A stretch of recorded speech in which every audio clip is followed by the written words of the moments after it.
Allergies tonight. Okay, so we're at like 33, 34. Should be, I think the turns have split fairly well, like 16 by 17, so nothing, it shouldn't be too overwhelming, but it's still a nice seating, you know what I'm saying? One thing, we have a strawberry allergy, which presents problems for main dessert. And we have a lot of birthdays, 2, 3, 4, 5, I think like 6 or 7 birthdays. And we have a raw protein version, which is raw fish. So we can come up with a plan for that. It's nice. Uni is a problem, so it like is what it is. I'll look at it, maybe we just go without, or maybe I'll turn it into something else, like I don't know. With the dessert stuff, make sure you take the time to like gather everything. Like, I think you need to get to a place where like you are counting and organizing it for like how you bring it up, and that way you like know what's up here, you know how much you have, you know what I'm saying? I'm obviously here to help set up, but I don't really deal with like the last bites and things like that. Like I don't want to run around for that, but I help you with all the table food. Saturday, so obviously Saturday we try to do a little deep clean. Tonight, this has been nice and empty. Let's keep that up. Making sure you communicate on where you're at in the day. Busy, baby. Hello everybody, welcome to Starter Motivation. I am your host, Jacoppo Balderama, but you can call me Jaco. I'm here and I'm extremely excited with the one, the only Chef Charlie Mitchell. Charlie, thank you for joining us. I appreciate your time. I know you're a busy man, but of course, thanks for having me. I appreciate it. Well, once again, we find ourselves here in your wonderful restaurant, Clover Hill. What a beautiful, aesthetic, woody place. I really like I told you earlier, the sound of the cracking of the wood and all of that. It's nice and cozy. Was it a joint effort to put this together? Is it your vision, or how does this work right here? Well, actually, this place, Clover Hill, was open by the original ownership, and I think they founded the space in 2018. They got the lease. They opened it for the first time in 2019. Different chef, different team of people, and I was first introduced to the restaurant then, right? And so a lot of the layout in here is still the same from then. You know, a lot of the brick, the wood, and the like vintage kind of vibe is here. So that was already set by like Clay, first time around, who still operates the restaurant with me today. Then once I came in, and we wanted to kind of make the restaurant something new, like a new version of itself, more focused on dinner, you know, focused on fine dining. Then we started changing a lot of things, you know, new tables, new chairs, new plateware, new wine glasses, some kitchen enhancements and things like that. And then we started to merge the new vision with like kind of what the old vision was to kind of create this new version of what we think fine dining gets together. Okay, so you had a layout pretty much, and then you're slowly putting your thoughts and all that into it. Yeah, exactly. Right. Like I always felt like first time around coming here, I felt like the space had a special feeling to it. You know, although it was more of a brunch restaurant the first time around, I still felt like it had a nice vibe that you didn't get a lot, especially in Manhattan. You know, so I felt like it had a nice, like, good Brooklyn vibe to it. Yeah. So I felt we could expand on that, right? Like I felt it could, you know, we kind of felt like, why can't this be a fine dining restaurant? You know, some people felt like it felt like a cafe the first time around. Yeah. And we really want to like challenge that feeling. It would be like, this can be a very high-end experience if you want it to be, you know? You want chill. Yeah. Exactly. I like that vibe. So we find ourselves in Brooklyn Heights. Let's go back, that kid from Detroit, man. How was it? How was Charlie as a kid? What were your interests? What were you like? I don't know. I don't remember. I mean, as a kid, I mean, I think I was like your average kid. You know what I mean? Like I think it was all the same, right? Like growing up, I had a decent sized family. You know, was very family oriented, very close with the family, very close with my mom. I grew up single mom. You know, close with my grandparents, uncles, cousins, right? So that was like the I guess like the nucleus of the family growing up. And you know, I think we were just around a lot of food. You know, like I always say I grew up in a very like type A kind of like Black American family, to where we cooked for every reason possible. You know, good, bad, happy, sad. We were just always cooking and always eating. You know? Go. And then, you know, I'm the oldest of three brothers. You know, so I feel like at a decent age, I had to kind of start learning how to be the big brother, you know, in a good way, you know what I mean? So I think I like matured a little bit faster than some of my peers around me. Okay. But I was still a knucklehead, you know. I grew up in an environment to where, like, you know, I didn't take school very serious, nothing like that. Like, no, I like video games, sometimes. hanging out, you know, that typical teenage boy stuff where you're just like, man, I don't know what I'm doing. Exactly. Figuring it out, and I just think, you know, as I grew, I finally grew into like wanting to be somebody eventually. But I think, Detroit and a kid, I was just like on a playground. Like Heck most kids, yeah. just like using life as a playground for most of my childhood, So in Detroit, and I know Detroit has been a big influence also not only in your life, but as a country in music and all that. What would you be jamming out when you were like a teenager? What was some of you, maybe till this day you still jam to the same thing, but what is some of the music that you grew up with, and what is your favorite food? Well, so music, honestly, I got influence from music from like my grandfather and my parents, right? Because, which is very different eras of music, but like my grandfather would, pick me up, take me to school a lot. So he would be playing a lot of like soul, funk, R&B, Heck yeah. a lot of like, oldie but goodie kind of music. So that is really the foundation. And that's what I listen to. 80% of the time I'm listening to like old school music, Motown kind of vibe. And then my parents were a lot younger, so like my dad may pick me up playing Jay-Z. My mom would pick me up playing like, I don't know, Lil' Kim or Shantae Moore or something like that, right? Yeah. So I kind of grew up having like seeing all the sides of like what I felt like, black music and culture was. Okay. And then that kind of translated to like me being willing to learn all avenues of it, but I think now like even the music in the dining room we play, I do the playlist here and it's a lot of like, I can sometimes go back to some music in the 70s to now playing some like modern day rap now to kind of like mix it up because like I think, food, wine, and music are for me very intertwined. Like I need all three, you know what I'm saying? Whenever I'm like in a good vibe and cooking, right? Heck yeah. As far as like favorite food, like I don't know if I have one, to be honest. Oh, just appreciate food overall, huh? Yeah, I mean, like anybody at home, I eat. It's like a routine, right? Like you're eating, I don't know. I'm using the air fryer these days. Chicken wings and fries are like a good go-to, But like at home, I don't really have a favorite meal, favorite food. Something very simple. If I had to pick one thing, it's like maybe like rice, fish. Oh, really? Chicken. Okay. Yeah, I like things I eat a lot, And then, but professionally, like, very inspired by like seafood, vegetables. That's like the nucleus of like how we design the menu here at the restaurant. Like we spoke before, like, and already, I was a former chef, and you get this question a lot. I bet, or you get told this a lot. I bet when you're at home, you cook really fancy meals, right? And then it's the total opposite, right? We just want something quick, something delicious, and then that's it. Yeah, when I'm cooking at home, it's like the goal is like how fast can I be done? That's like the goal. Like how fast can I do this, so we can get on the couch as quickly as possible. Yeah. But and you have your chef flair, so I make it taste good very fast. And there are people like, how did you make this? But like, How seasoning. I don't want to spend 6 hours making a dish, intricate mise en place like I do at work. Like, no, I'm not trying to do that. Exactly. Friends growing up, they're like, oh, Jaco, I bet you put. Nah, bro. No, yeah. Nah. And I love being cooked for. Like maybe that's like the irony of like as a chef, like, I love when somebody else makes me something to eat. Like, so we can go out to eat, or I can go over to someone else's house for dinner and like sign me up. Like that's very ideal. For me, throughout my career in the kitchen, for me, it was the ultimate sign of like nurture and respect. Right. Like whenever somebody says, look, it might not be Michelin-starred meal, but here you go, I made it because I care about you. Yeah. Do you have that look on somebody cooking for you too? Like, oh man, they love me. Exactly, right? Because that's how I was introduced to food, right? Is that somebody cooking for you because they want to like, nourish you or make sure you had a warm meal or because they care, right? And so that's how I look at food in general, right? Like I'm very thankful to eat, like we all should be, right? Like you should never take that for granted, right? So if somebody takes 20 minutes or 2-3 hours to make you a home cooked meal, especially in their home, you should be very grateful. And I'm always gonna eat it, Salt and hot sauce can fix anything, right? Like it can only be so bad, right? Like people get nervous now, and I get that a lot now, and I kind of hate it when people are like, I know it's not what you was like, I don't even eat the food I cook. Like I do, like I taste everything every day, but it's not like I come here and eat a tasting menu every day. Yeah, like that's not my life. Sorry to make it bad for you, but no, a chef doesn't eat each and every entree. Like sometimes you see in some shows, you taste the sauces, you check for consistency. Yeah, all the components, everything that's going into the dish, we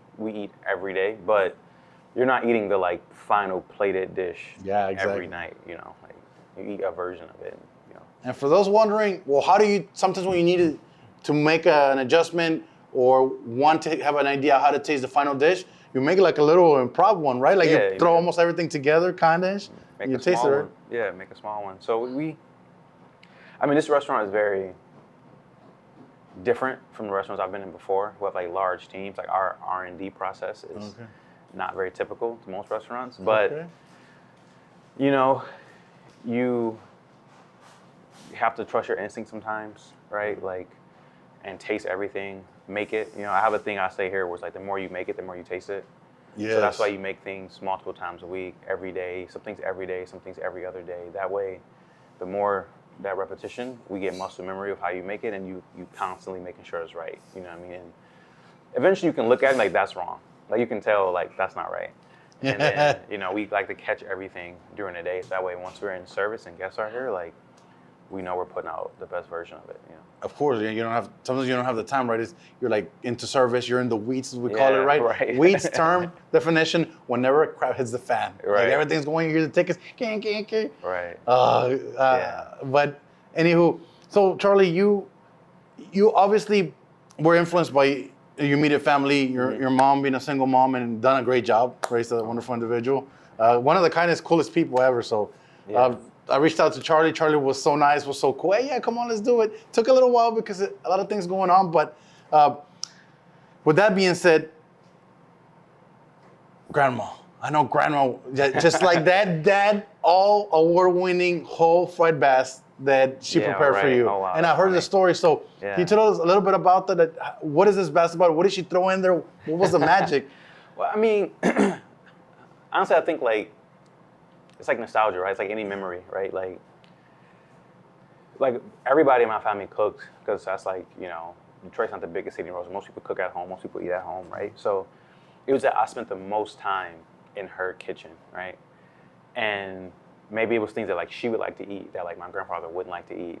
So there were things that like we would eat together or whatever. You know what I mean? So I think like the bass was like a symbol of something to me as a kid that was like no one, to me, I feel like nobody was eating or cooking like this. It was like a whole fried fish. The bones are in it. It's kind of like, it's kind of rustic. You're kind of like eating with your hands. I'm like, yo, it was like fun, but kind of weird. And also it felt very like chefy to me at a young age. So that's why it was so like inspiring, I guess, because I felt like it was something I wouldn't eat at home with my mom or with my dad, or the kids at school aren't eating like this, you know what I mean? So it was just like fun, and it was really simple. Like when we fry fish, we fry it with just like cornmeal. That's it. And we used to actually eat it with hot sauce and mustard, which is really. I know it sounds weird, but it's a really good combination. Oh God, I have to try that. Yeah. I think it's hot sauce, but I never heard mustard. Yeah, hot sauce. Just plain mustard. That's it. Yeah. Okay, I'll take your word for it. And really, I love this story because it hits home for a lot of people, and I really want to just take a moment and say that. Never underestimate the power of something prepared with love, right? Especially in a kid, right? Yeah. Like that memory is a core memory. It's like forever, right? So till this day, run a kitchen, and I bet you still think back to those moments. So. Yeah, exactly, right?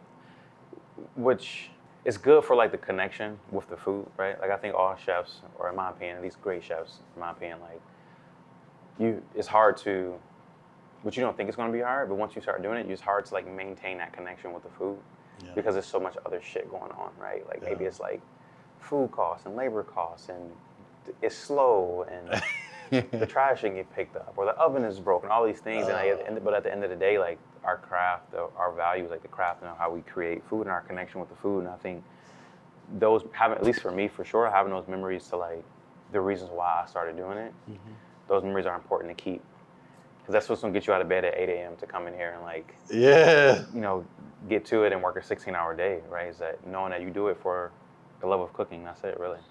And that's important that you said, because it kind of is your anchor, right? Exactly. And your inspiration, motivation. With family being, an important part at least in your personal journey, do you definitely believe that and I'm just gonna start saying that nobody has this, and I call it a luxury. Not everybody has the luxury to having a positive family member influence in your life, right? Like a lot of people don't have that. Mm-hmm. But with the wonderful situation that you grew up in, and your mom, just picking it up the slack and saying, "I got this. I got my boys." I know that you have two brothers, right? So, what do they think of Big Bro? I don't know. What do they mean to you? I mean, I think it's different, right? Because I took a big risk, right? Like I left home. I moved to New York City in 2016, and they were still fairly young, right? So my youngest brother is 11, and my other brother is 18, going on 19, right? Okay. So I left home 7 years ago. So they were fairly young. So for me, as a big brother, it was a risk, right? Because you're like, man, like if you leave now, you're gonna like miss some high school years. You're gonna miss some of these moments that you could have had. It's a big risk, right? But I felt like the value that they would have to see me go out and at least try to chase a dream would make up for everything. Because I don't feel like I had that, And I think in a place like Detroit and our community, like, you look up to certain crowds of people, it's like a cliche, right? People say, looking up to rappers, drug dealers, or basketball players, whatever. But there's so many careers that you don't think about that you can do in this world just because you've never seen anybody else do it, or you haven't seen anyone do it who looks like you, right? Yeah. So for me, it was like, I just want to show them that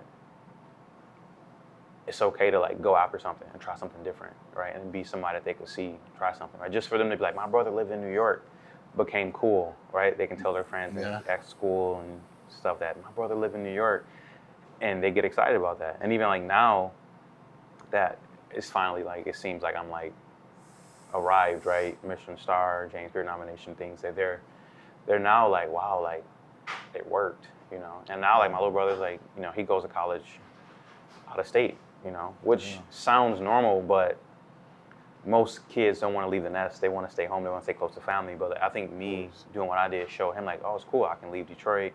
I can go away to college. And like my other little brother would probably follow in those footsteps as well, right? So motivating them was a very high priority for me. And right now I think it worked. Yeah. You know what I mean? It like, did, definitely working. did. It's working now, because when you got somebody close to you that you can look up to, like it makes all the more difference, right? Instead of looking up to somebody who's just on TV or in a magazine, right? Like, so I can be that for them and also be a resource, right? Be like, hey, this is how I did it. This is what you should do. This is what I didn't do, and what you should do to not make the mistake that I made, right? And because we're closer in age, they understand the language opposed to like some OG who's like 60, like.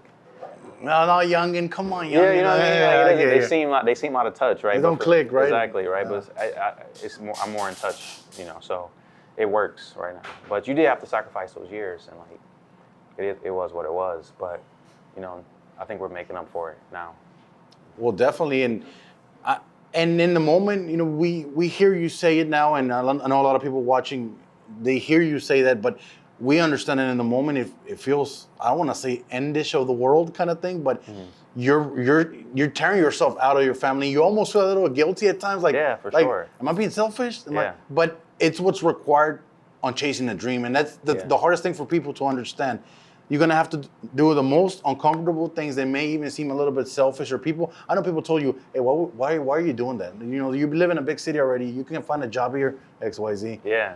So I think you stating that I did it for a bigger purpose, sometimes even bigger than me, to serve as an example as well, is very important. Yeah, I think that's something that, it is hard, but it's important, right? And especially for me, which I felt like, what you'll hear is very commonly spoke about in like certain communities, or even just not even your community, but even if it's your family and your lineage, right? If you're trying to like break a cycle or like start a new trend in your family, like people need to understand that there's certain things you have to do, right? And for me, it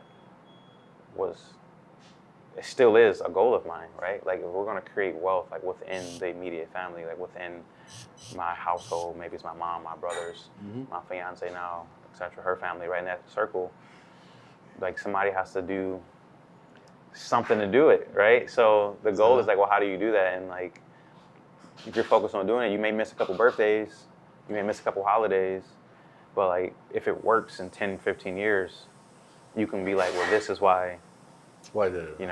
I may have missed your 8th birthday, but now I'm here on your 16th birthday. And it's hard to explain when kids are young or even when families growing old, but like, hopefully if it makes sense, it makes sense, you know. Well, Charlie, grandma influenced you into your intro to the kitchen world, as we say that. But any other people in your life that were your heroes or people that you look up to, like, man, I want to be just like this person, like, man. Nothing, no one that I really know personally, right? Like I think I didn't know much about the chef world, right? Like I think my only intro to chef world was like home life, you know, Food Network and shit and TV. And then once I got into like my first fine dining kitchen, you know, that was in the suburbs of Detroit, like they, you know, one of my great friends and my first chef, they introduced me to what like the fine dining world was, and like great chefs, you know, Michelin stars and James Beard and cookbooks and all of these things. And then once I got introduced to that, I started to look up to certain chefs, right? Like chefs in this city, you know, like Daniel Hume, Eric Lepere, Danielle. Like I look up to chefs who, and also other career paths too, but mainly chefs who've done it for a long time, or even music artists who've done it for a long time, or sports figures, or artists, right, who've figured out longevity, right? Like they have a craft or a skill, but they've been good at it for at least 10, 20 years, 30 years, maybe 40 years. And you're like, damn, like how, right? Like how do they do it? Level, what do right? they do? So those are the people who I look up to or like look at, you know, like, okay, what are they doing that they've maintained this for so long, right? And how do I maintain this for so long, right? Because this can't be it, right? Like we've had a great year and a half, but like I can't retire. Yeah, you know what I mean? Like sure. I didn't hit the Mega Millions, or like I still got gas in the tank. Most importantly, right? Like I'm still here, inside of what I do for a living. So, seeing people with longevity is what motivates me the most, right? Like, okay, if I'm gonna do this for the next 20, 30 years, like how do I stay healthy, stay focused, stay inspired, all those things. Okay, and talking about staying inspired. How were you inspired through school? Like, were you a good student? Were you a bad student? Did you like school? Did it fail you? Did it fail me? No, I think it was a very typical story, right? Like school to me was just fun, right? Friends, right? You leave the house, you go hang out with your friends for 8 hours, and you go back home or whatever, right? So yeah. I don't think I was a very serious student at all. I know I wasn't, but like looking back, I'm like, oh, if I would have took school a little more serious, I probably would have been. But it probably would have led me somewhere else, right? Yeah, so like you can't really live with that regret. Like, who knows? If I'd have been a straight A student, I probably would have. Like my first thing was I was probably going to go to school for finance. That's what I thought. If I didn't cook, I was going to go to school and be like a finance major. So I'd probably be like, I don't know, some really rude finance bro living in the West Village. Like I don't know, right? But it's just like, well, this led me here now, right? But I feel like I learned enough, right? Yeah. And, you know, more importantly, I learned how to, like, think for myself, you know, like, listening to people, you know, so. But, yeah, school was school, you know. I did 1 year at a regular college, went to culinary school for about 6 months. And then I started working. So then I stopped going to culinary school. You just cold turkey, just like, bye. And then I just learned it all on the job. Were you like, so I'm going to give you this cash, but I can learn better on my own and over here? Or did you look at it like that? Yeah, I mean, it wasn't hard to be convinced. I think my first chef might have been like, listen, you're going to take out a bunch of loans, go to culinary school, and then you're going to come here, and you're still going to start at the bottom regardless. True. So it was a very simple, at least for me, it's a very simple decision, right? Like culinary school doesn't prepare you to like be a sous chef or be a chef. Well, you're going to come out and you're going to be a commis, and you're going to peel the vegetables and take out the trash for minimum wage. So, and then you're going to figure out how to pay back all those loans. So for me, I'm like, well, if culinary school is 2-3 years, I can just put my head down and learn for the next 2-3 years. And I'll probably be at the same point as this person coming out of culinary school anyways, if not further, right? So it was a very easy decision to make. No brainer. I mean, you said, you put it on the table, I'm going to go and get the experience. So Charlie, how was that moment first stepping into like a highly functioning kitchen? Like your first steps, you're like, what did you think? Like, what am I doing? That it wasn't intimidating? And what was some of the thoughts in your head when you were like in that position? Like, here, peel this whole box of potatoes. And you're like, oh man. Well, I think it's two sides to it, right? I think it was like the first time it happened in Detroit, and then the first time it happened in New York City. Those things were very different, right? Okay. So when I got my first job in Detroit, when I knew it was like a real kitchen, it was actually at first it was a relief, right? Because I had a couple jobs that I thought were nice restaurants that I didn't know any better, but they were like high-end bar and grills. And I'm like, I hate this place. Like it just, like the culture of the kitchen was the more important to me than like how fancy the food was. Okay. You know?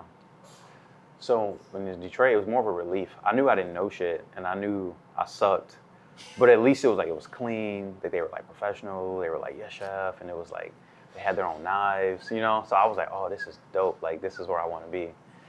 And then, like, I had to learn and I had to catch up, but it was like a relief. And then, when I got my first job in New York, I was focused on, like, once I ran that course, I was like, okay, I need to go to a big city, I need to learn, I need to take the next step. And once I got my first job in New York, then I was like, oh, shit, I don't think I can do this. You know, then I was like, yo, like, what did I get myself into? You know, what am I doing, bro? Because it was just, Was it overwhelming? It was serious. Was it overwhelming? Yeah, at first, yeah, it was serious. It was real serious. And it was, you know, I had to shave every day, you know, like, you're working 14 hours, the chef was throwing food away. You know, it was really like, yo, like, I don't know if I can do this. Like, I don't know if this is for me. But, you know, it didn't necessarily scare me away. It was just like, okay, like, you gotta work even harder. You know, you have to, like, this is what it is. Like, this is what you asked for. You left Detroit. You're in New York City. Let's figure it out. But it was definitely hard. Like, I don't like selling the idea that it wasn't hard. No. Like, it was definitely hard, you know, and it took a lot of discipline and a lot of big emotional roller coaster, you know. But, you know, it made me who I am today, right? Yeah. And we were talking about it just before we started. The kitchen is unforgiving. Yeah. She don't care. Yeah. Where you come from, who your parents are not. You're gonna get burned. That's number one. You're gonna get cut. That's number two. Yeah. And number three, depending on your luck, you're gonna get like they're gonna put you in a spot where they're gonna make you feel like you don't know, not even how to tie your shoelaces, right? Depends where you work at. For sure. I mean, when I moved to New York City, I've been cooking I was a sous chef in Detroit. Mm-hmm. So I think I was cooking 3 and some change, maybe 3 years, some change. And when I got here, they were like, you don't know shit. They're like, you can't cook. Go clean the lettuce. And I was like, yo, I was a sous chef like a month ago. And they're like, yo, go clean the lettuce, sweep the floor, and strain this for me right now. And I was just like, oui, chef. I was like, oui, chef. I was like, yo, like, what's going on here? But I didn't know how to cook their way. Right? And I think that's what some chefs, some cooks, you gotta learn. Like, every restaurant has a different way. You know, it may be this is how they make the sauce, this is how they make the puree, this is how they store this, and you have to learn their way. And I didn't know it. So they were right. Like, I had to learn their way. So I had to learn it from how they put things away to how they cook the fish. Like, it all had to make sense. And fit their system. Yeah, and at first it didn't. So it was some growing pains there, but we figured it out. Yeah, it's like, you know where I'm going with this. It's kind of like blanching a vegetable, right? Blanching a vegetable, you boil it up to a certain point, and then you shock it in ice water to preserve the nice, beautiful color, because in service, you're still gonna hit it, right? Aromatics. But it's like that effect, like you're over here in Detroit, and now they throw you to the boiling water in New York, and you're like, whoa, hold on. What do you mean I can't cook? I've done it like for 4 years already. Yeah, exactly. Dang. Yeah. And I can share that a little bit. I mean, I worked at this one country club to do my apprenticeship, and it was almost that same approach. And I was in culinary school still. So in my mind, I knew I don't know much, but hey, I'm a culinary student. Yeah. I got my whites on. Come on, I'm a chef too. Oh man, they humbled me quick. Yeah. They're quick with it. Yeah, they will. Yeah. And I remember that I picture myself like, okay, the first thing they're gonna tell me is like, okay, we're gonna sous vide this, or we're gonna butcher this. Hey, no, I need this whole box of potatoes peeled, and then put them in this bucket in the water. Yeah. I was like, all right. After that, I got a special task: 2 hotel pans full of diced carrots. I was like, how long is this gonna go for? When do I get to put the flowers and the oil at the end plate? Right? I never got to do that, but but you know, eventually you will. Like, eventually, if you stick with it, you will, right? If you become a good soldier, eventually you'll be able to lead the pack, right? And true. I learned that very early on because I didn't have a choice. You get to New York, culture shock. They treat you like you're on your day one in the kitchen, which obviously you weren't. So throughout your journey, you start absorbing and understanding that, wow, every kitchen has a system. There's a hierarchy. There's everything the way they want it. As a young chef, what kept you driving forward and moving forward? You already made the trip. You couldn't go turn around and say, you know what? My feelings are hurt. I'm done. So what kept you moving forward as a young chef? Well, I mean, number one, like I started the journey, so I felt like I was have to complete it, right? So I felt like I made a goal, I made a plan, and I felt like, we have to figure out how to reach the end goal, right? Yeah. So that's number one. And number two, I'm very competitive, right? So in the kitchen's good, like friendly competition, right? Like I was never that cook who would like sabotage another cook, but you're motivated by like your sous chefs ahead of you, your chefs ahead of you. You want to be like them, you want to learn from them, right? You want to like, oh, they do that so well. How do I do that, right? And that kept you going. And then understanding like I don't have a choice at the end of the day, right? Like for me, it was like, the cooking industry is very hard to navigate. It's very hard to know how you're going to be a chef. That moment doesn't just show itself, right? Yeah. You have to take opportunities and make the right decisions. But, I felt like, well, I put all my eggs in this basket. Like I'm not going back to college. Like this is it. Yeah. And it has to work. So it was easy, right? Like it's easy at least to me, like it's easy for me to get up at 6 a.m. and get to work on time or 5 a.m. to get to work on time because you don't have a choice. Opposed to maybe some people feel like they have options, right? They felt like, oh, if this doesn't work, I'll go do accounting, or if this doesn't work, I'll move back in with my parents, or if this doesn't work, I'll be a server or learn about wine. And for me, it was like, this is a one-way street. That's it, right? So there have been multiple, roadblocks, whether it was leaving Detroit or whether it was COVID or whether it was whatever, right? Like, but you just feel like, okay, well, we have to get to the other side of this, so it doesn't really matter, right? So it was able to keep me focused on like the work aspect. And then, like I said, like the food aspect, right? Being motivated is just about remembering why you're doing it and trying to really make sure you fall in love with like cooking and the ingredients and like being in touch and like learning and like having fun as well, which is very important. Like to me, like it has to be fun still. Yeah. Right? Because the moment it's not fun, it becomes like, I won't say like it becomes like work because it is work, but it can become a little like spiteful. I think sometimes, I hear you. It's just like you need that little magic, right? That it comes with BS. Any job comes with any BS. Yeah. So. It can be like me doing the dishes in high school, right? It was spiteful, right? My mom was like, go clean the kitchen. You're just like, ugh. So you like throw everything in the dishwasher. You don't rinse anything off, right? You just run the cycle and they come out all shitty. Yeah. And like you can't cook like that. Like you have to cook like, corny, but like cook with love or with fun, right? Because otherwise it's gonna come out like you didn't want to do it. The crap, the whole show on the plate too. Yeah, it's gonna show, right? Yeah. So you go through your years, you hold different positions, you move up the kitchen, right? You go to sous, all that. So coming up from those fine dining establishments, how does this opportunity present itself where you are now running a kitchen? It was very random, honestly. It was very random. It wasn't like this position wasn't like a natural part of my like trajectory. Right? It really wasn't. Like I was in DC. I came back to New York. I took a job. The job didn't work out. I was actually like completely unemployed. I want to say like the first time in my adult years. Right? Oh, wow. I had just left my job, and I remember telling my now fiance, like, listen, like I'm about to quit my job. Like, this is about to happen. Like I'm about to quit. Right? And, you ready? Let's go. And she kind of was like, okay, like go for it. Whatever. And I was just figuring it out. I think I took a vacation for the first time. Just trying to I was in between, like, okay, do I just, I never had the opportunity to work out the country. Okay. So I was trying to see what connections I had to kind of maybe get out the country and be like, fuck it, like, I'm just gonna go be a cook again. Like, start over. Okay. Like, I know I'm at this point, but I can still listen. Like, I'll just go be a cook and work, or do I go private, be a private chef? And so that's where I was at. I was either gonna cook or be a private chef. I wasn't looking for like head chef jobs or even sous chef jobs. Like I wasn't. I was kind of like turned off by it. And then I said Clay he reached out to me randomly one day, like, yo, Charlie, what are you up to? And I was like, well, actually, I'm not up to anything. I'm actually in between jobs. Like, what's up? You know, like, what's up? And he asked me to get coffee, and we got coffee, and we talked for, I don't know, an hour or two, and now we're here. Really? So, Yeah, I mean, I think for us, you know, this place had closed because of COVID, right? Like, COVID ruined the culinary world, right? So this place was closed because of COVID. He was trying to figure out how to reopen it.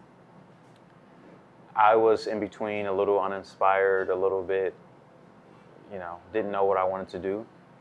And we were just two people who knew we were capable of something. And we both needed, you know, I don't know, that right opportunity, right? I guess that makes sense. Well, he had the restaurant, and he was looking for somebody like a partner like myself to like complete the other half of it. And, you know, I was looking for like, if this opportunity was going to be right for me, then I would need to be able to express myself in the right way to even see if I could really do it, right? And we were just two people at the right point in our lives, and it just kind of happened. Wow, over coffee, huh? You know what I'm saying? Like, it was just like, you know, I'm in a tough spot, you're in a tough spot. Can we grind together and make something happen? Wow. And so far, so good. Good, and it shows. So, over coffee, when you walked you finished our coffee, the 12-hour conversation, when you walked and got up and went back home, what was your first thought? Like, is this a sign of, hey, this is my shot? Like, what was going through your mind after you got settled and said, you know what, I'm gonna run this kitchen? Like, immediately, I thought he was crazy. Like, I was like, he doesn't even know if I can cook or not. Like, he's fucking crazy. That was my first thought. My second thought, you know, I talked through it with my fiance, and I was just kind of like, these are my options, right? Like, you know, I had an opportunity of the country that would require me like further from family, further from friends. I was going to take her with me, whether she would admit that or not. She was definitely coming. And I was like, okay, I can go do that. And where does that put me on this initial plan? Because the plan has not changed. So if I go do that, does that get me to the next step in the plan? Or if I go do this, does it get me closer to the next step in the plan? And that was a decision, like, which is going to get me to this place faster? And I ended up choosing this one. Because I was like, well, this is still New York City. Like, people have a thing here where like Manhattan versus Brooklyn or whatever. Yeah. And like the dining scene and stuff. And I mean, culturally too, with the dining scene. And I'm like, okay, this place isn't smack dab in the middle of Manhattan, but it's still New York City. So if I could take this opportunity and make a splash in New York City, then, you know, anything is possible after that. And it worked. I mean, or it's working rather, right? Like, Brooklyn, you're on a Michelin guide, New York City, and you have a little spotlight, and like your talent gets recognized, and it's been the best case scenario now for all of us, you know, myself and Clay, you know, our partners. It's been best case scenario so far, right? So it was a tough decision. I think I sat on it. I think we might have met, and I think we sat on it for a month or so, maybe. Kind of just talking through it. Once I was open to it, and you kind of talk about, you know, negotiations, things like that. But eventually, it just felt like the right choice. And then once I accepted the job, I was completely terrified. Because of the control now? Because of the responsibilities? What was scary about it? I mean, the industry here is pretty serious, right? And like, at least inside of it, right? And the first thought I had was like, shit, who's going to work for me, right? Because I was a young chef. I had never done it before. I was like, who is going to work here? I didn't have anybody lined up, so that was like the first problem, you know? And just hired a bunch of people and just figured it out eventually. I can really identify with what you just said. Because people would have asked, right? What restaurant did you run? What have you formed? Yeah. What did you build, right?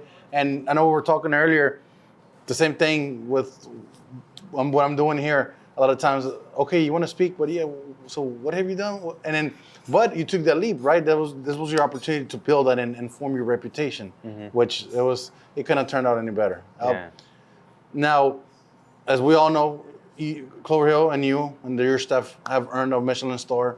Your for anybody watching who just by coincidence doesn't know, Charlie is the second African American chef in the whole U.S. to have a Michelin star and the only one in New York. Yeah. Bro. And I've seen other interviews because I do my research. Even people don't like to believe that I do. Yeah. And I know you've been asked this a lot of times, but you said that you didn't know the implications of that Michelin star and the stats.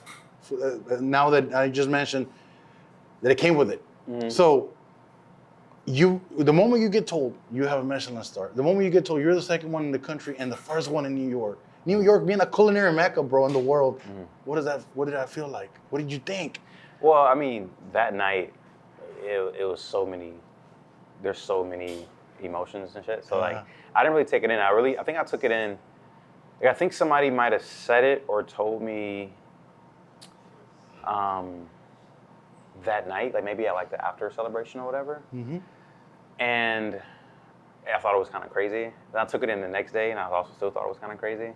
But like once the dust settled, I just felt like, on one hand, it's crazy as far as like representation and things like that, mm-hmm. and like if people, how could it have been so long? So it is crazy in that way, and it was also a little bit crazy in like feeling like people are like looking up to you.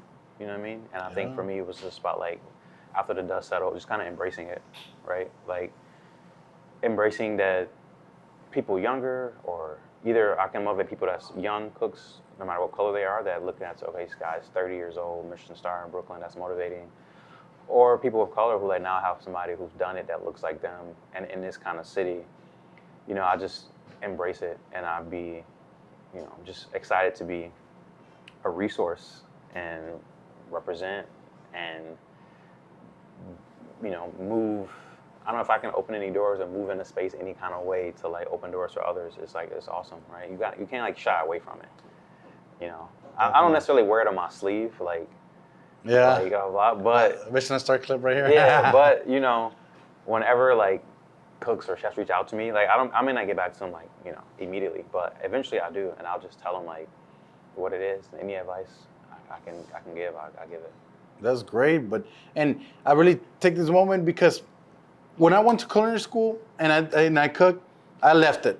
I couldn't do it, bro. Like I don't have no shame in saying it. I do it. I still get a little crap for it from my friends. I still have a lot of chef friends, mm-hmm.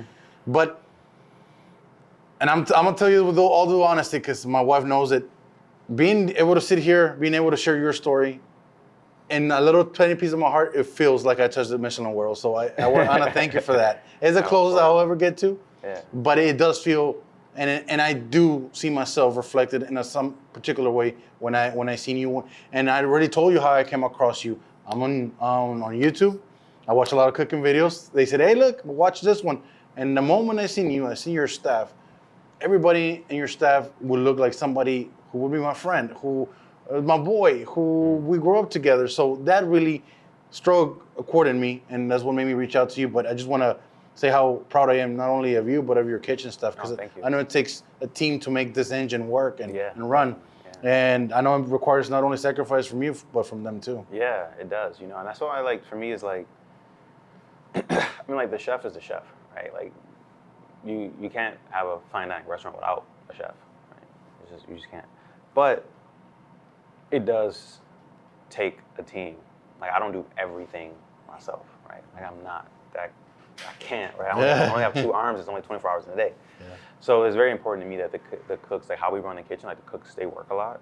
Mm-hmm. They do a lot of work. But it's so that they can feel involved, Like I want them to feel a part of it, right? Like I didn't do this shit by myself. Like you made the sauce, you made the puree, you broke down the fish, you made the dessert, or you cut the herbs, whatever. Like it's a team sport, it's a team effort. And I think, in some large restaurants, you can feel very disconnected from the food and from like you achieve something. But I think I love small kitchens, small restaurants, so that the cooks need to understand that they're a part of this too. And I think in that moment that they did, and I think they still do. I still think they still feel very like, involved, because like they cook the food here. Like yes, it may be my ideas or my recipes or my direction, but like they are very like they're learning how to be chefs, and they're very hands-on with the food and what we do here, and they contribute, culturally as well, right? Because like having a great culture in a restaurant like this is also very hard. they don't teach you in culinary school. Yeah, I know, right? Like they don't teach you like how to build a culture, maintain a culture, and like how to problem solve properly. You know what I Exactly. mean? Like that's just something you just have to learn the hard way. You have to learn on your own. You know what I mean? Like, and that in itself is like one of the hardest parts. You know? Exactly, and there's that people element, right? There's a difference between trying to solve something and then listening. Yeah. And I always say, a lot of times, and I used to have this problem. I used to listen to people for my turn to speak till they finish speaking, then I would jump in. But Yeah. I didn't even listen. My wife still tells me till this day, "Hey, I just said this." Oh man, dang, my bad. I was just waiting for you to finish speaking so I can say something. But you're right. Conflict management, I Yeah. call it. It's important because you can have all the problems, but if you have a good person that identifies the problems, but there's no solutions, all you're doing is creating problems. Yeah, exactly. And then like that's true. And like the kitchen too is like you have to accept there's gonna be something going wrong every day. There's something going wrong every day, all day. It just is. So for me, it was like understanding that, learning that, and then learning how to react to certain things that need to be reacted to. You know, let some things just kind of ride because that's just what it is. And then you have to also learn when to still speak up and when to draw that line, right? Because in order to do what we're trying to do, you have to have that line. And that's really the difference, right? It's like discipline, honesty, and like what's the standard, what's the line, right? Like what's the point where it's like, listen, like, I'm not gonna yell at you about this, but like you gotta throw it away and start over, right? Like that line is like, for me as a leader, it was very hard to like draw, you know, because you know it doesn't feel good for me because I'm like, well, you gotta throw it away, start over. We're wasting time, we're wasting money, and then for them, they're like sad and like, Dang, you know, should've just chewed me out, right? right, Yeah. or whatever. So. But you know, we have a good. I think we have a good environment. I know you said you watched the Eater video, but I think it showed that it's not really a kitchen ran on fear. You know what I mean? That's not what I was looking for. It's more like, you know, ran on respect, whether it's for me or for the ingredients or for the restaurant, opposed to like, oh, I'm doing this just so I don't get screamed at. Yeah, exactly. Like that's not. Which is the old school way. Which you experienced that. I know you did. That's how I came up, and it worked for me, but it doesn't work for everybody. Yeah. Like every cook can't move through that pressure. They can't think through that pressure. I know. So for the ones who can, great. And those you can be a little bit harder on. But the ones who can't, you're okay, how do I effectively communicate to this person that this sucks, right? And you have to like treat everybody different, but you know, and I think that's why we've become, you know, fairly successful, right? Because I don't need everybody in here to be like the best cook in the world. You just gotta be willing to listen and willing to learn and be a part of a team. And part of being a good leader, and that's a really good trait that you have to you recognize how is this person learning versus this person, and this is how I have to bring it up to this person and teach it versus you could be. There's some people that you say, hey, no, the fillet don't zigzag it, clean sweep. Right. And other ones look, watch me, look. Yeah. You know, it requires a little more nurture and care, but exactly. That's a good quality. And leaders, a lot of leaders like that. A lot of leaders just believe that here's a dish, here's how I did it, go duplicate it, that's it. Right. Yeah, and that's just not how, it wasn't how I came up, so I'm not gonna I know it worked for me, so I try to recreate that. And I think it's a better way to learn how to cook. But it's also hard because I force them to think, so it's also hard. That's good. You know, it's not a restaurant to where it's here's a recipe and just follow it. You know, it's learn the nuances, learn how to think deeper than just what I want. You need to learn how to think about food so that when we leave here, the next place may have a completely different style of doing things, but you can think through what's going on. I think that's going to set them up to be better chefs, right? Well, I like what you said. I'm teaching chefs, right? Future people that are going to run a kitchen, of course, and then that's so one of the things that's missing in leadership nowadays. Is not only the culinary industry, in many industries, in all industries, you're understanding the time and place that you're in right now, the position you're in, but you're giving them gems because you don't want them just to rely for every single question, every single thing on you. Open your mind. Here's how we approach this. This is why we played it the way we played it, and that's something that not many people do. Yeah, they don't, but I mean, it's also you know, with this world, like a lot of chefs want people to work for them forever and all this kind of stuff. But for me, I'm very like, listen, they're not gonna work for me forever, right? They're young. Like my kitchen staff, they're young. They're gonna work here for a year, 6 months, a year probably on a great note, 2 years at best. Then they're out living their lives, right? And like, for me, it's important that I don't care. Like, you leaving is inevitable. But what I want is for you to leave and feel like you gain something from being here. And that's the most important to me, right? Like, you know, cooks don't make most money in the world. They're not lawyers, right? So for us as a restaurant, it's important to us that we invest into them. And it's like, well, it can't all be capital, you know what I mean? But it can also be like knowledge and skill sets and these things that we invest into them, opposed to just treating them like, you know, an asset or a chess piece on our plan, right? True. So that's important, you know, to me. That's good, and that's what it brings up a good morale. So Charlie, you went into a little depth about what you believe, your philosophy in the kitchen. Mm-hmm. Now that you're a grown man, you have your own team. What motivates you, inspires you? I know you're gonna get married soon, so early congrats on that. But besides the kitchen, what are some of the things that now influence you and keep you going forward? Like outside the restaurant? Yes. Besides the beautiful missus. I mean, at the end of the day, we all work because we have to, right? Like, that's just the reality, right? Mm-hmm. Like, I mean, most of us do. I mean, so, you know, working is something that I felt like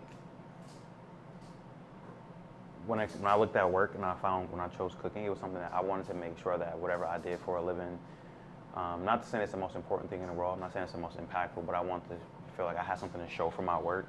You know what I mean? It's like when you go to school, like, what do you have to show for? Like, show your work, right? So, to me, that's what it was about. And I think what motivates me is like in the kitchen is that this work can translate to something that it can carry on in my family and my lineage, right? Yes. So, okay. Rather it's like, you know, maybe it's just through children or whatever, or maybe it's a sister, brother, cousin, whatever, right? Okay. But like if you can set up something that we can carry on and it can carry, and it can put, you know, the family in a good position, that's very motivating for me. You know, even if it's just like, you know, you have a bunch of chain restaurants. Maybe this leads to like a bunch of chain restaurants and they stay in the family. Like maybe it leads there, or maybe it leads to just like, you know, making some sort of history, or maybe it leads to allowing us to travel the world or whatever, right? So it's just about like, you know, what I do, you know, how can it open more doors for us, you know, as a family, right? And that's like, I think like the final version of it when it's all said and done, right? Okay. Like what did this do for us,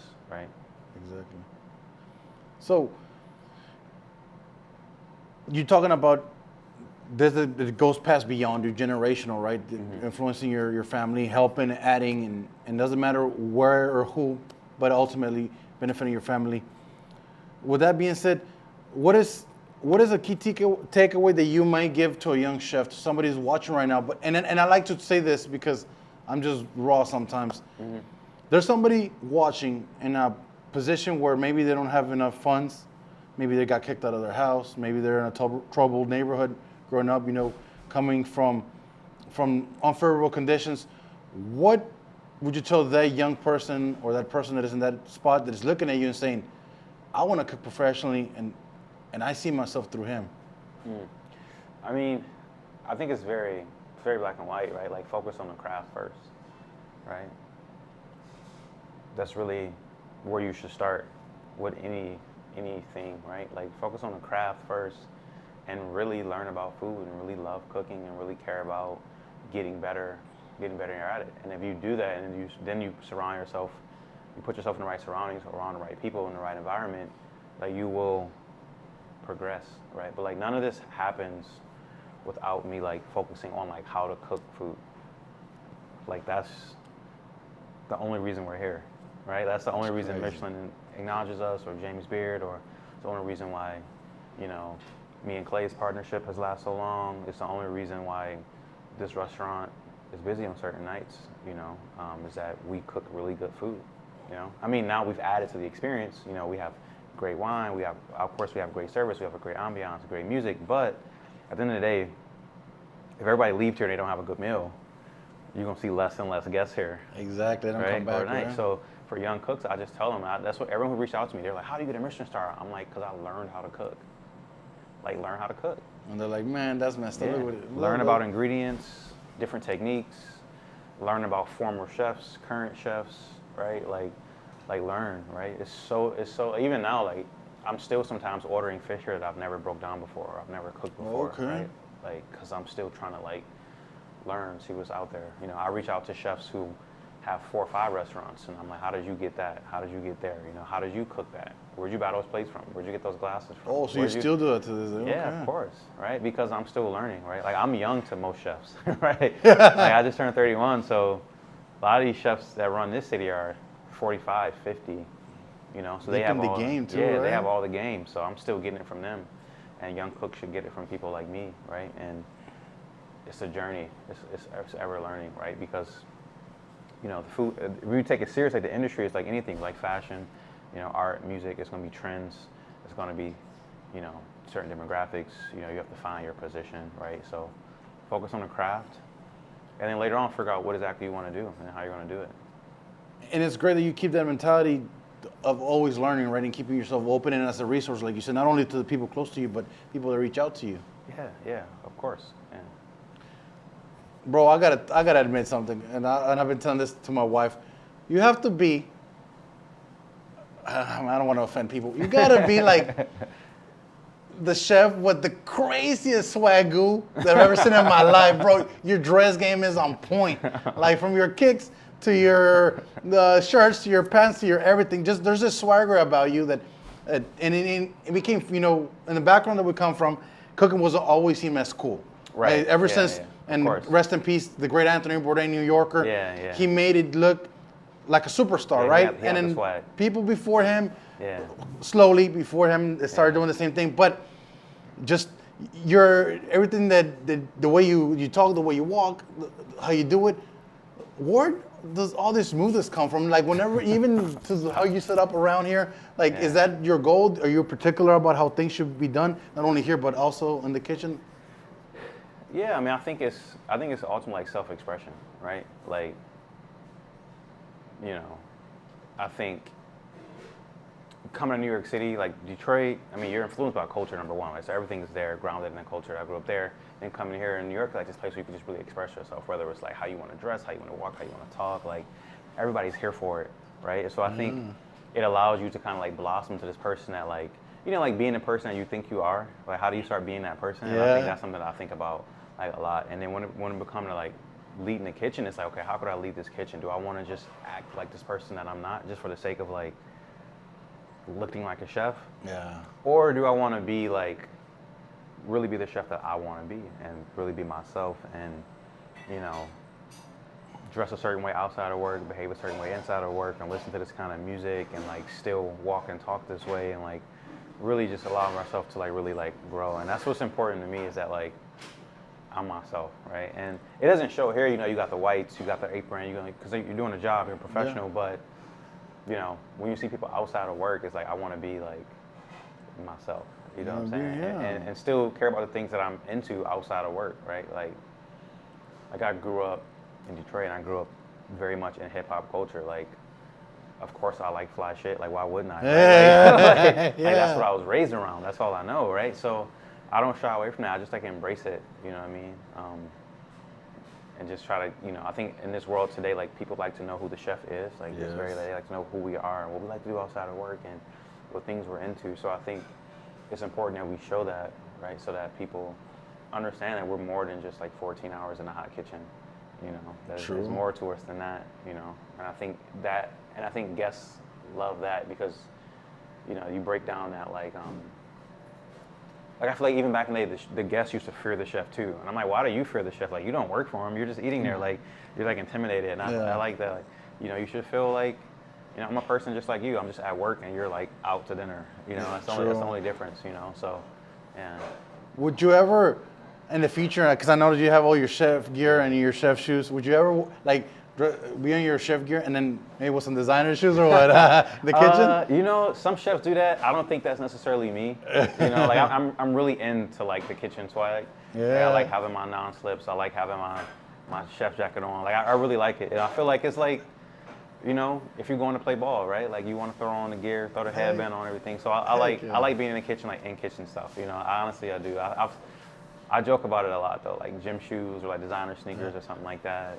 You know, I'll probably just upgrade the watch one day. That'll probably happen. Hey, you know? yeah. I like the KCO, so I'll probably a little retro look. It looks clean, man. Probably upgrade the watch a little bit in a couple of years. Good. You know? Are you one of those people that overspends on like kitchen swag? You're like, oh man, I shouldn't. Oh man, I went overboard. I overspend outside of work, but in work I try to keep it. You know, I keep it very affordable, very modest. You know, Good. but I need a lot. You know, like I'm not a person like I need 5 days a week. I need 5 different pairs of pens, or I need you know 5 different chef jackets. You know, so that it can be. You want to still feel clean, even though we're doing such a gnarly job. Sometimes you want to still feel clean and crispy. You know. Definitely. Yeah. Creating, then as we know, synergy in your kitchen. Everybody has like the trust to come to you and say, hey, chef, the XYZ, this doesn't sound right, doesn't smell right, doesn't taste right. I've noticed that your team is comfortable in it, and you said this is a kitchen and a team that functions on respect. And well, by what I've seen, not only behind the camera, but a few interactions here with your team, it's earned respect, not automatic, oh, he's my chef, that's it. With all that, what's next for you? What are some of your future plans? Is there something cooking in the back of the stove, metaphorically speaking, right? Right. Not yet. Honestly, like, I think I'm still in the like figuring it out phase.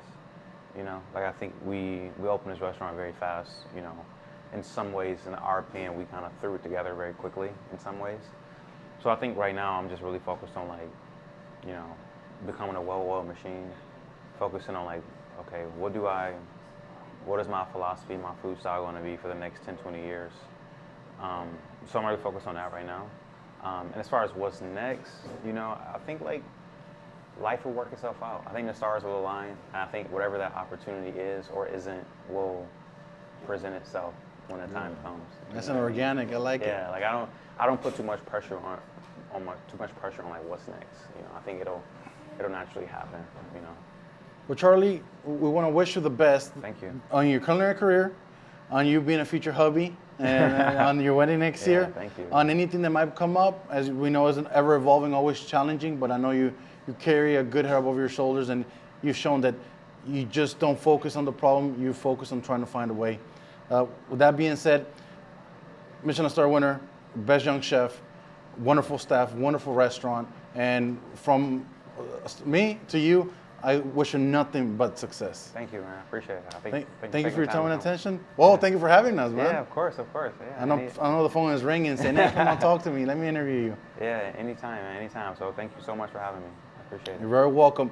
So please take a moment to visit Clover Hill and Chef Charlie's social media. We'll put it all in the description, and we'll tag him. Don't worry about it. But we want you to take all that you heard here and everything that Chef Charlie was kind enough to share, and we want you to think about that. Peace. Thank you.